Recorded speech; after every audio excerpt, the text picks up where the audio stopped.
Welcome to Sports from the Couch. I gotta say, it's the stupidest thing in sports. With your host, Mike Mercado. Players cannot stand him. Coaches cannot stand him. Most importantly, the fans can't stand him. Brought to you by Mercado Airwaves. I'm gonna say it once, and hopefully I'm wrong, but it's a disaster waiting to happen. That is so bad, that is absolutely brutal.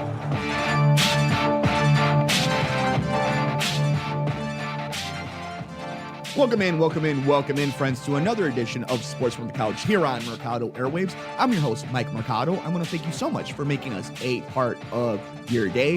We have a busy show today, but before we get to today's topics, let's take care of some housekeeping notes. Follow me on Twitter at Mike M Media and on Instagram at Mike Mercado Media. You can follow the show on Twitter at Couch Sports Talk.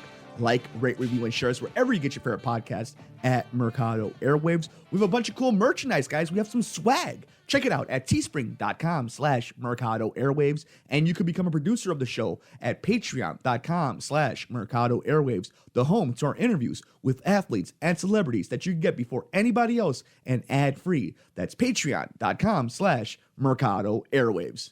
So we start off with the big win last night for the Chicago Blackhawks as they beat the Edmonton Oilers 3-2 in Game 4, clinching the qualifying series and now going to the NHL Stanley Cup Playoffs. Corey Crawford, absolutely amazing game with 43 saves, and honestly, he's been one of the bright spots on this entire run with the Blackhawks, including this offense that came out of nowhere. We're talking about 6 goals in the first game, 3 goals in the second game, which they lost, the only loss in the series, 4 goals in Game 3, and 3 goals in Game 4. They came back, they played decent on their power play, they got lucky with a major penalty, and then themselves getting a power play to kind of negate that, but I thought it was a really good game. I think you saw a lot of new faces, a lot of new names, a lot of young players that seem to be able to rise to the moment. I don't know how much that has to deal with Edmonton as a team and what this means moving forward. So I wonder how that's going to play out when they play a better team in the next round in the actual playoffs. But we now have to talk about the fact that we know they won't be in the lottery, so they won't be able to get a number 1 draft pick, but now they have a chance to make a run at a Stanley Cup. And what we know in the NHL is anybody could win at any given game.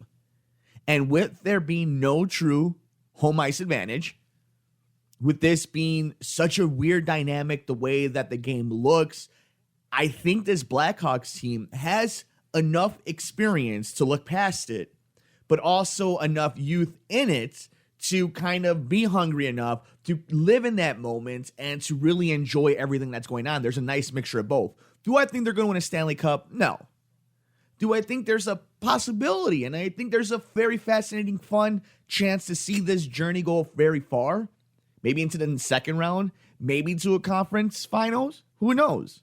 But I think it was good for this team. It was good for this franchise that seemed to be stagnant, has missed the playoffs for the last few years, seems to just be treading water, a step forward.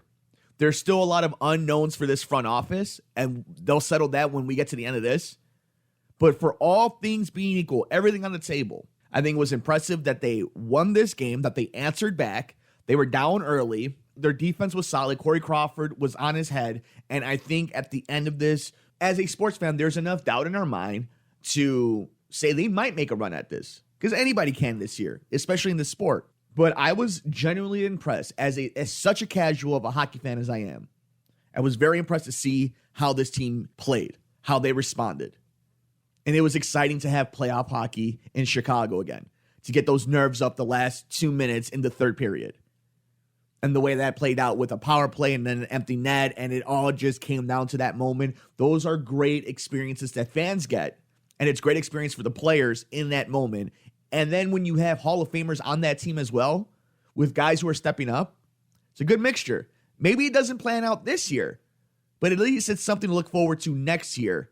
And if they stay in the good graces, if they do smart moves in the front office, I think they have a great chance of another decade of maybe not dynasty like they did this past one, but at least to be very competitive in the National Hockey League. But we go from one team that calls United Center home to another team that calls United Center home. A story came out about the Chicago Bulls from Joe Colley. This comes from the Chicago Sun-Times. financial concerns likely will keep Jim Boylen as Bulls head coach. And I'm going to read just a couple things from the article. The mood was very different months ago when the new front office seemed poised to make a coaching change in the wake of negative feedback from players. But with real concerns about financial losses next season, there is growing sentiment that Boylen will be back. And Joe Cowley continues on. For 3 consecutive weeks, the NBA bubble in Orlando, Florida has held strong.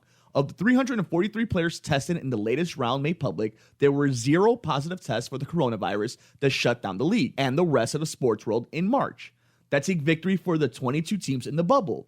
The 8 teams out, not so much. Multiple reports say the idea of a Chicago 8 bubble has all but popped, and that the hope of the NBA granting the 8 teams even a minicamp scrimmage opportunity in September is on life support. That's not the kind of news Bulls executive vice president of basketball operations, Arturas Karnisovas, was hoping to hear. A second bubble would have allowed Karnisovas a much-needed opportunity to evaluate Bulls coach Jim Boylen directly in games, game preparation, practices, and film sessions. But the Sun-Times learned this week that even Karnisovas didn't like what he had seen from Boylen. He likely would have been handcuffed from making a change. According to several sources, there is growing thought that financial concerns the Rhinesters have about the 2020-2021 season will keep Boylen and most of his staff on the Bulls bench. It seems the, quote, players first motto Karnisovas and general manager Mark Eversley were touting several months ago will be pushed aside by money. That would be a small slap to several Bulls players and a large slap to a vocal Bulls fan base. And this continues on from Joe Cowley. Playing the strap for cash card when the franchise is valued at $3.2 billion is a hard pill to swallow. Read the rest of the article at Chicago Sun-Times. That's Joe Cowley. I totally agree. I mean, I can't even put into words how frustrating that is. I had on Tony Gill from NBC Sports Chicago and we talked about this when the hiring happened. And we all just assume this firing was coming of Jim Boylen. And I'm not looking to get somebody to lose their job. That's not what I do here. I'm not one of these guys that roots for somebody to not have a paycheck. But if you're not good at your job, or at the very least anybody that knows what they're talking about can point out that you're inefficient at your position, you need to go. This front office that just came in had so much goodwill to them. For the first time in decades, the front office and the ownership seem to have goodwill from the fan base.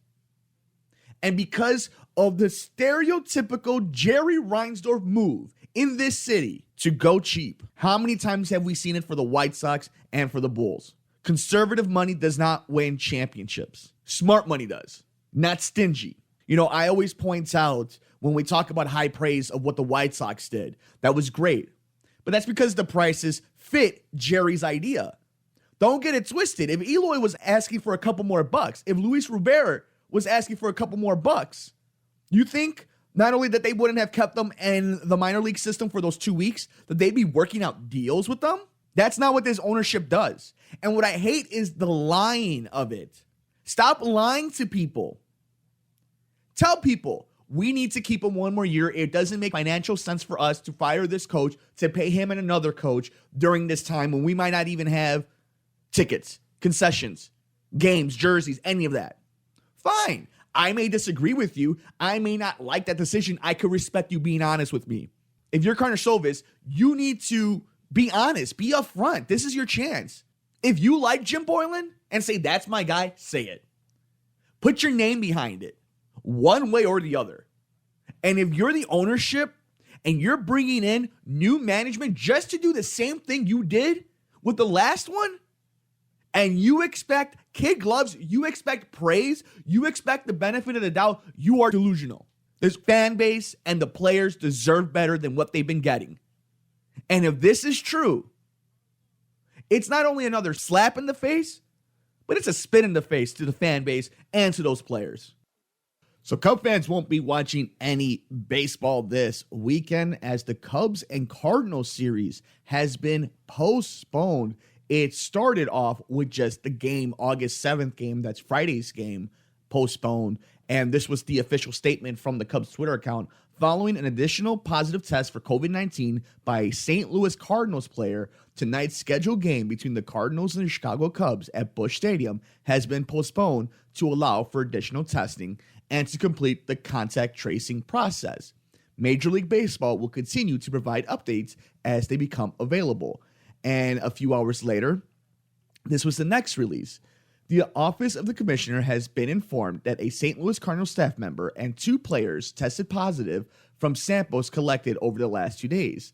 Out of an abundance of caution and to ensure that all infected Cardinal players and staff members have been identified, the games between the Chicago Cubs and the St. Louis Cardinals at Busch Stadium on Saturday, August 8th, and Sunday, August 9th, have been postponed. Now, obviously, it's a big bummer, but I think it's really smart of the league to nip this in the bud, not even try it, don't test it. They've done pretty well since the whole Miami debacle. It just seems like the Cardinals can't quite get right. And the big interesting thing is the Cardinals haven't played since July 29th. They're going to have to play like 53 games, 55 games in 49 days. That's insane. And it goes to show these were the ups and downs, the integrity of the regular season. But if the rest of the league is doing its part, or at the very least has caught up to have as much caution as they do, to try to get this season in, to try to get to the playoffs at the very least, and there's only a handful of organizations that aren't doing it, that have fallen back so much, I don't think you could take that out on the season, on the league. It's one thing that we're playing sports at all, and we've moved past that conversation, it seems like, but it's one thing that sports are being played during the pandemic to begin with, especially in this country. But since we're here and we're in this moment, and it's only been a couple of teams that have gone through this, I don't think there is an asterisk like we would have already assumed in this. And I have questions about these organizations, and we'll get into it at least on a major level when it comes to these reports and these investigations of why this happened and what protocols were being broken. But a lot of teams in the league have to be commended for doing the right thing in these times, to try to make sure that they're doing their part. And this is what happens when you're not in a bubble. And I believe, and I mentioned this in this conversation I just had with Paul Javari from Baseball Weekend Journal. You guys can check it out. It was our past episode of Sports from the Couch here on Mercado Airwaves. I think we will be having bubble cities next year if there's not a vaccine, if this hasn't been fixed, if we still are going through COVID-19. I think there will be a handful of cities that are designated for that. But the St. Louis Cardinals dropped the ball here, and I think it's commendable for the rest of the league that they had the player safety in mind and the integrity of the season in mind. But we did get some baseball in the city of Chicago as the White Sox beat Cleveland 2-0, and now they are firmly in second place in the AL Central. The Minnesota Twins at 10-4. They've had some really bad luck when it came to their pitching rotation. I think Dallas Keuchel has been awesome. He's obviously a veteran, so he knows what he's doing, but I don't think it's been blown away. Then you've had some guys who haven't shown up because of COVID-19, and you had to expect for that. It just hurt the White Sox that it was somebody like a Kopech. There were so much high hopes with him for this season had everything been normal. And, it's interesting. I think the White Sox are obviously a playoff team, but they're the type of buzzsaw team where if they hold on offensively and they're able to figure out their bullpen, they can for sure make a deep run at this. 7-3 in their last 10. They're a good away team at 6-2. They have the offense. It's all about their pitching and if it can keep up with that offense. They're young. They're going to make mistakes. But I think as a White Sox fan, you should be super excited about what you've seen.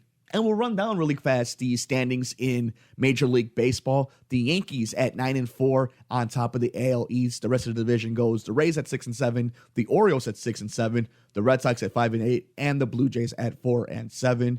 The Twins lead the AL Central at 10-4, the White Sox at 8-6, the Tigers at 6-5, Cleveland at 8-7, and the Royals at 5-10.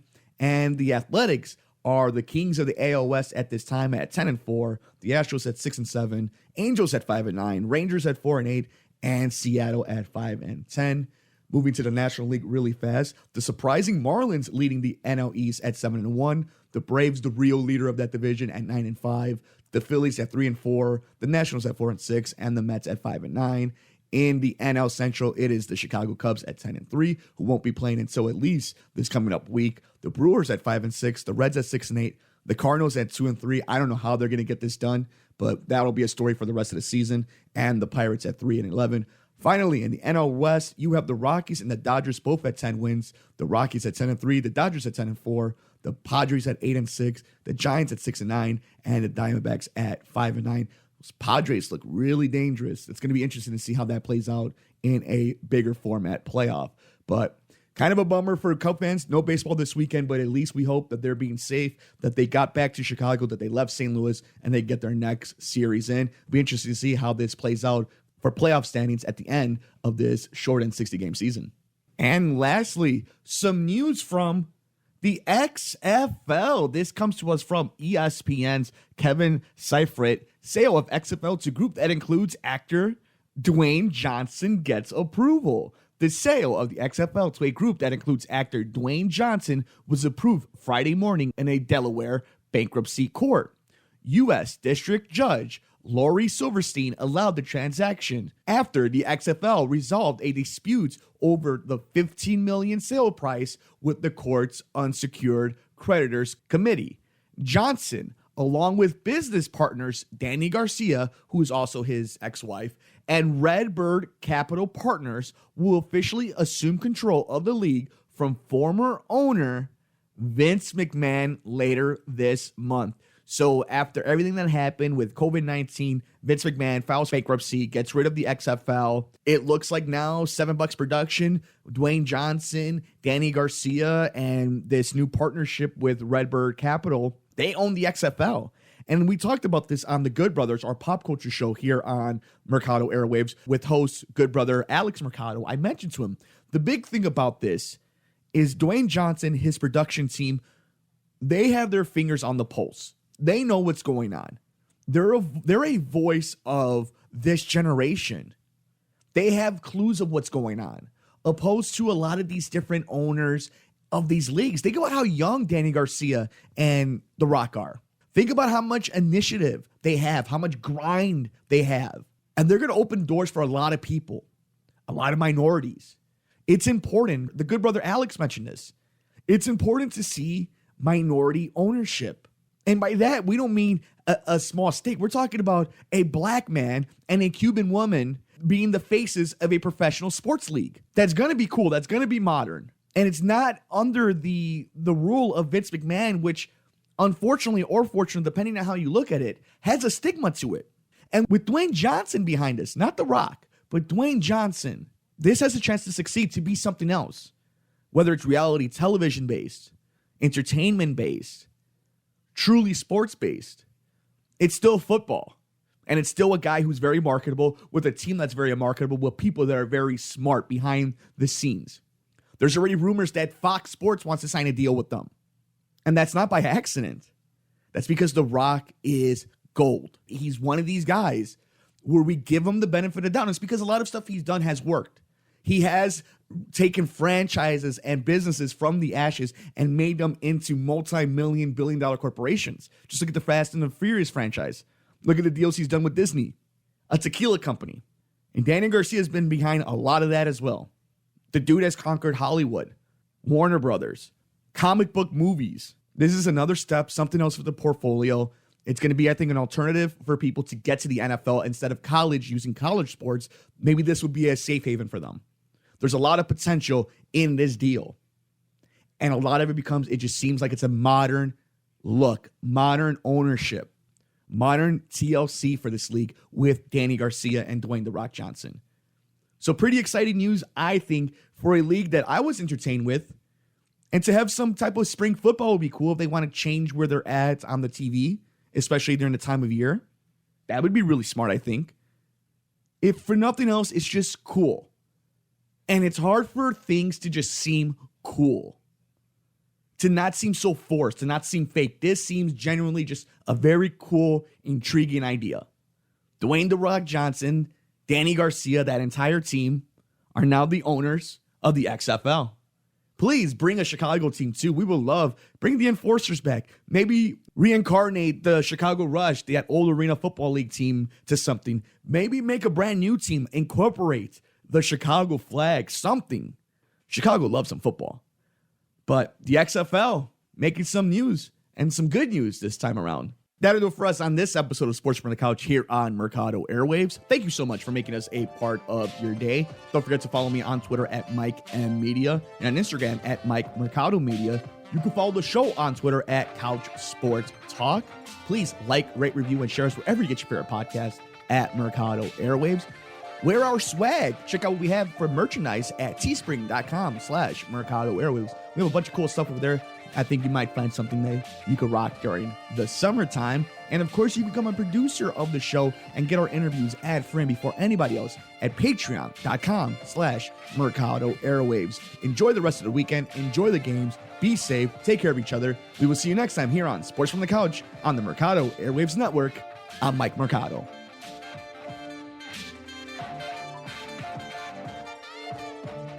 Hey guys, Mike here from Mercado Airwaves. We want to thank you so much for all the support you've given us here on the network. And if you want to see what we're up to outside of the station, please follow us all over social media. I'm on Twitter at Mike M Media and on Instagram at Mike Mercado Media. You can follow the good brother Alex Mercado on Twitter at Mercado21Alex and on Instagram at Mercado2121. The lovely Nicole Mancha is on all social media platforms at Typing When Tipsy. You can follow the network on Twitter at Mercado Airwaves. Our pop culture show, The Good Brothers, on Twitter at Good Brothers Pod. Our true crime shows on Instagram at Murder, Mysteries, and More. And of course, like us on Facebook at Mercado Airwaves. You can see all our videos on YouTube.com/Mike Mercado 2333 or by searching Mercado Airwaves Network. We play video games on Twitch, twitch.tv/Mercado Airwaves Network. And of course, you can support our network by finding a tier just for you, whether you want early access, you want to be part of polls, you want to win contest prizes, by visiting us at patreon.com/Mercado Airwaves. And we really appreciate it wherever you get your favorite podcast to like, rate, review, and share us. And please spread the word. For the good brother, Alex Mercado, for the lovely Nicole Mancha, I'm Mike Mercado. Thank you so much for all the support you've given us here on the network.